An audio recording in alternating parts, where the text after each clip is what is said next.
Yeah, guys, get a load of this. Hi.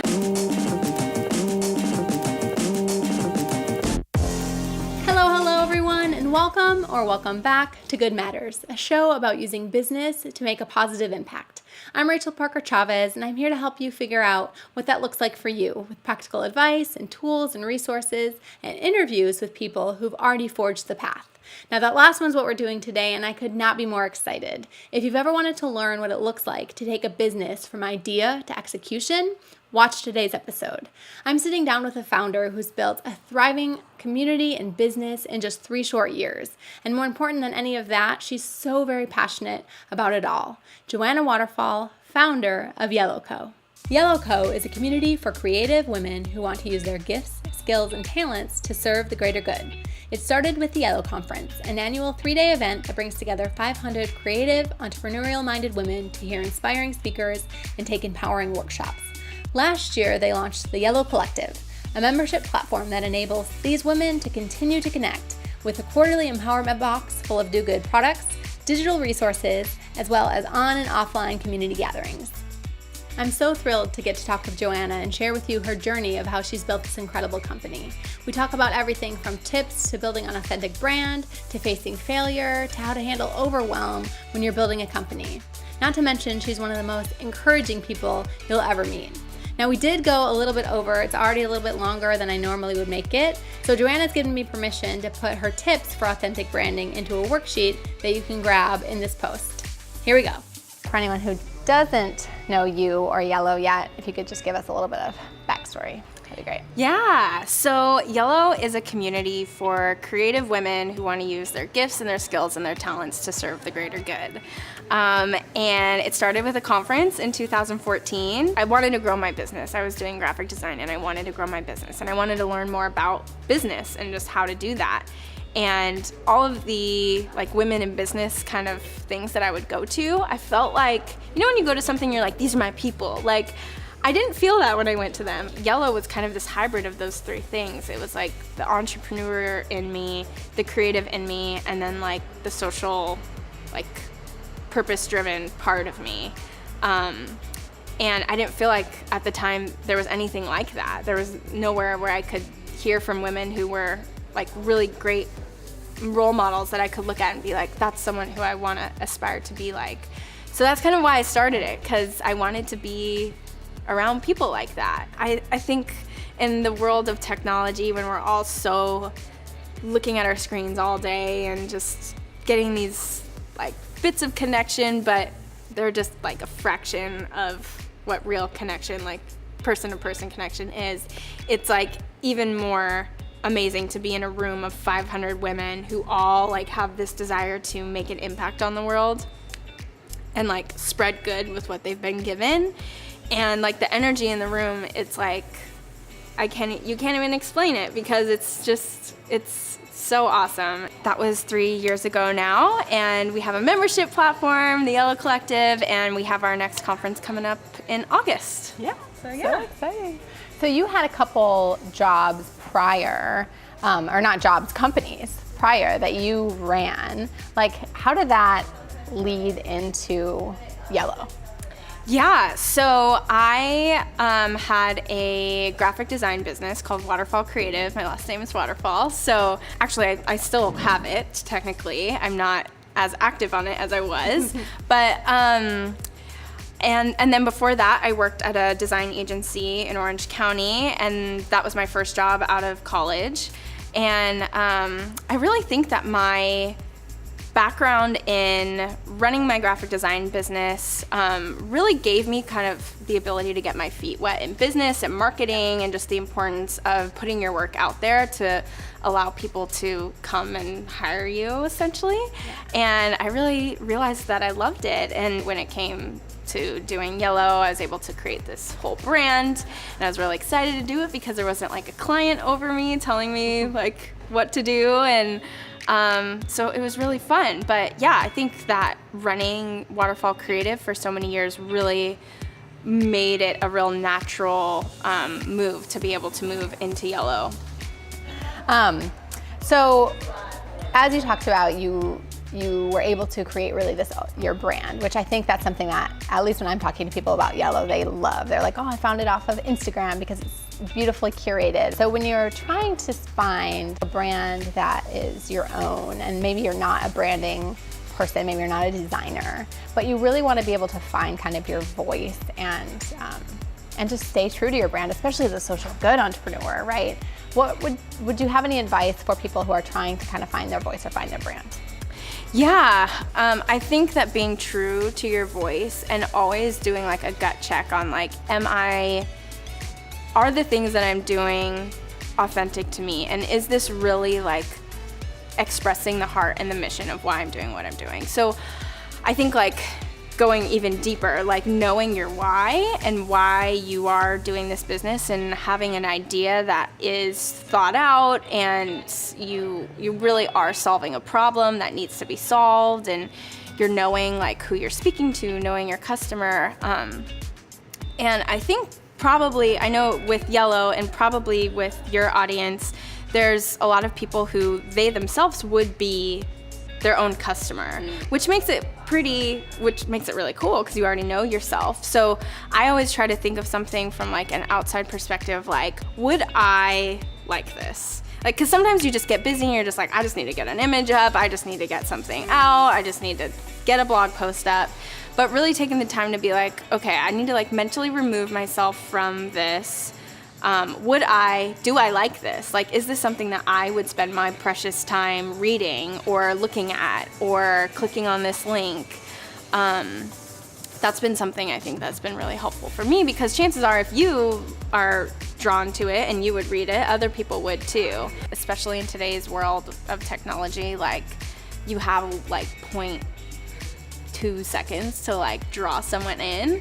So visuals are really the first thing that like will capture that. So there's great resources for people to create great visuals these days, even if you're not a designer. Like Canva is a great one. Squarespace is a great resource for people. They have beautiful templates. So there's so many ways to like make an overall beautiful brand, which on one hand is really great, but then on another hand, it's like there's a lot of people doing this stuff. Yeah. So, and I think that's where your authentic voice comes in. It's making sure that you're being true to yourself, knowing your why, knowing the problem. And sometimes you just need to get it up and you need to stay consistent. But I think training yourself to even just like quickly be like, okay, is this quality? Is this good? Even when you're like creating it. Yeah. But it's like this balance of like quality, but yet not overthinking it. And yeah, not at the end of it all, like this isn't good, so I can't put it up. Right. Then you won't put anything up. Exactly. Exactly. That's hard. Yeah. Yeah. I've heard it said, I don't know who originally said this, but if you're not embarrassed of the first thing that you put out, then you started too late. And I love that because I'm like, I'm really embarrassed of a lot of stuff. So I didn't start too late. Great. But yeah, sometimes we can try to perfect things, so and then we never get it up. So yeah. I think of that quote with a lot of things that I do.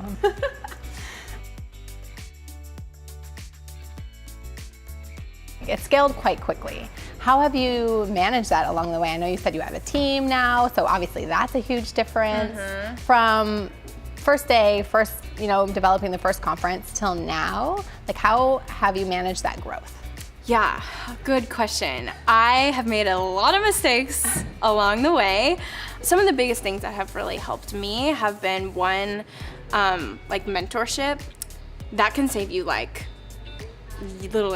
years of time and money when you have people who in your life who have already been there and done that. Technology is amazing. Like the things that we have access to today as like just people wanting to birth these ideas is amazing. There are things that like really only corporations had access to in the past. And right.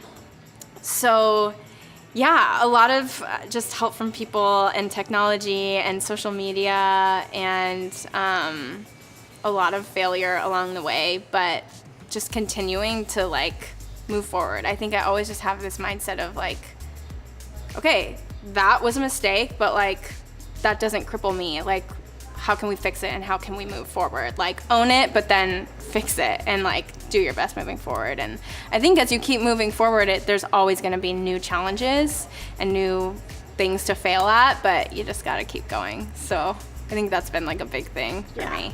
For sure. Yeah. What really has given you like that courage? I mean, you seem like a very courageous person. You kind of just go out there and do things. Is there something that drives that in you? I have worked really hard, and I have to work really hard every day on not finding my identity in my work. And finding my identity, for me, it's finding my identity in God and as a child of God and of Him. And when I'm able to see myself as that, then it allows me to hold everything else very loosely. I remember I was in college and I broke up with this guy that I had been dating for like 3 years. And I realized, it was like a light bulb moment where I was like, oh my gosh, like every single thing that I like invest in on this earth could go away. Like literally everything. My business could blow up. Like my husband, like, I mean, Lord willing, this never happens, but he could go, he could pass away in a car accident tomorrow. Like, I don't know, like family, like everything that we hold so dear here on earth it's temporary. And so that made me realize like, wow, like where am I finding myself and where am I finding my identity? And so yeah, like, and my dad growing up always said, don't let your successes go to your head or your failures go to your heart. And I just always try to remind myself of that. Like when I fail, like, don't let this go to my heart. Like I can keep going. And when I succeed, awesome, celebrate it. But I'm also not defined by that either. So that's so good. I think that's not the first time you've quoted your dad to me, and it's always so good. Like I'm always like, wow, I gotta write that down. So next project is quote book, coffee table quote book by Glenn Pickett. Yeah, yes. I think that's next. That's project. When Yellow starts running itself, we'll work on that. Yeah. So I love that you've curated this community, really focused on being change agents and agents of good. And that's got to come into play, though, again, as you've scaled so quickly with the business side of things. So how do you kind of find that balance between I want to run a business and scale and have, this profitable entity with also still really remaining true to that we want to be good, socially conscious agents of good? Yeah, that's such a good question. I once went to this communication workshop led by a guy named Rob Bell, and he said something that has always stuck with me. He created this thing, and it was like his creative project. It was like his thing that he really loved, and yet it grew so fast, and he found himself like all of a sudden a manager and like leading this team and having to do all that stuff, the business stuff, making sure it's being marketed, making sure it's profitable, all this stuff.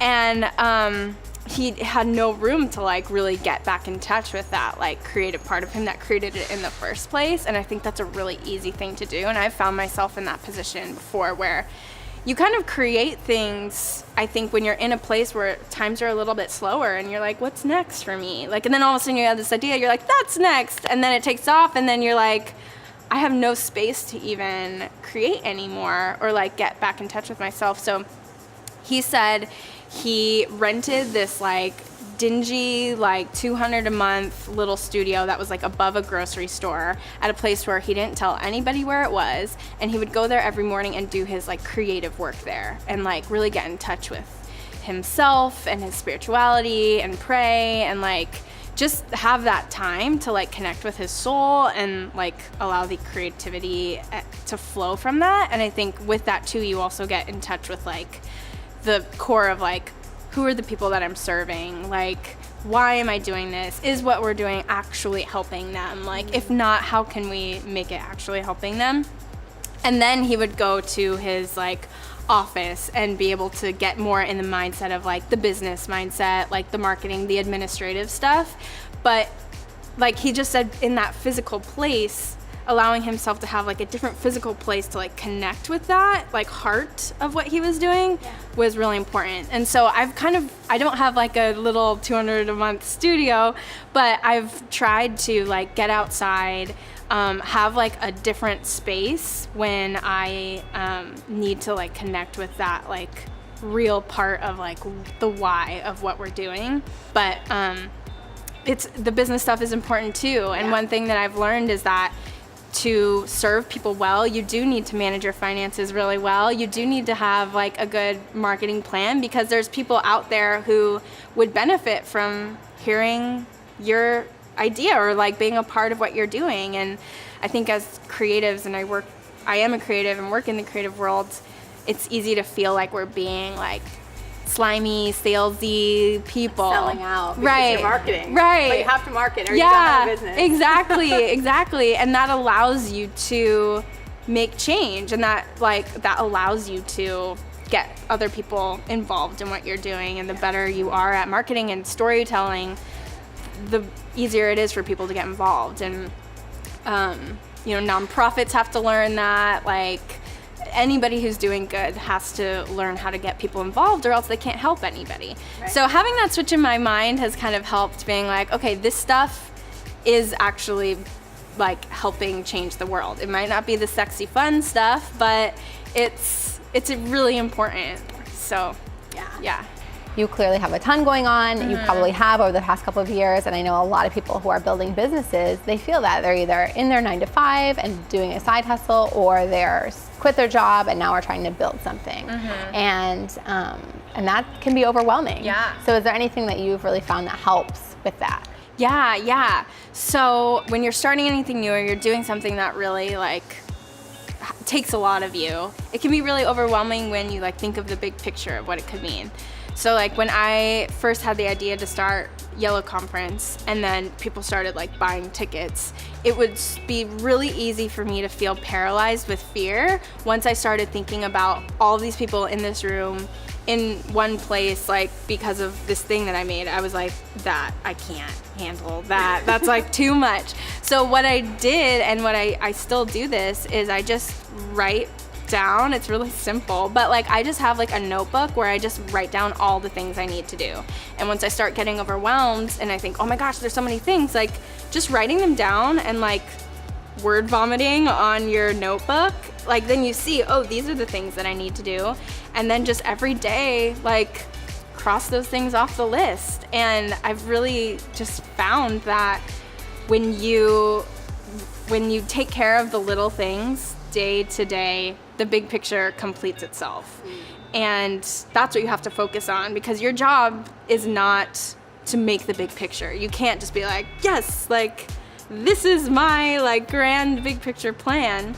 You have to just do the small things. Email this person, like write that blog post, like get budget for next month. Like just like really those things. It's like you're chipping away at like your statue, and you can't just like snap and have like the statue done. You have to chisel it. So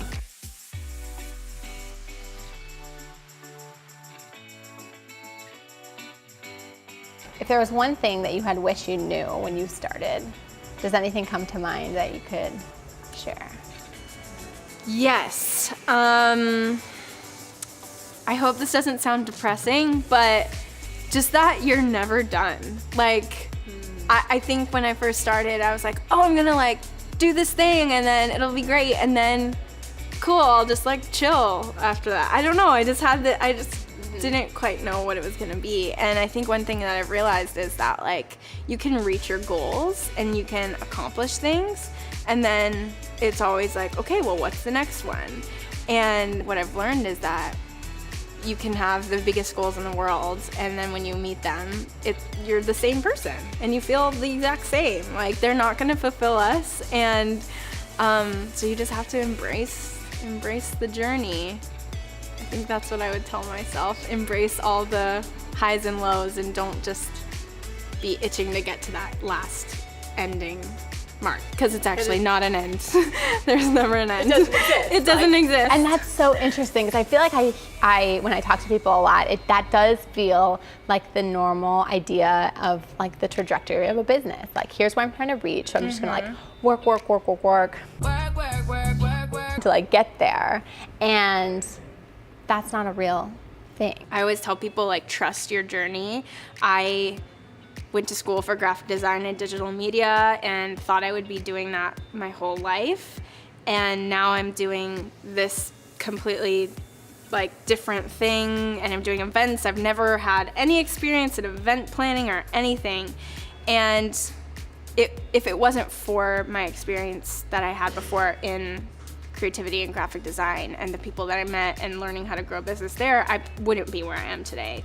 Is there one thing that stands out, or something that stands out that you would have done differently? Yes. I think as much as I say continue to move forward and forward motion, problem solving, all this stuff, I think it's so important to really develop a good foundation for what you're building. And I think I have the tendency of like thinking that I need to move 1,000,000 miles an hour all the time and just be at this place that I'm not at, and how do I get there?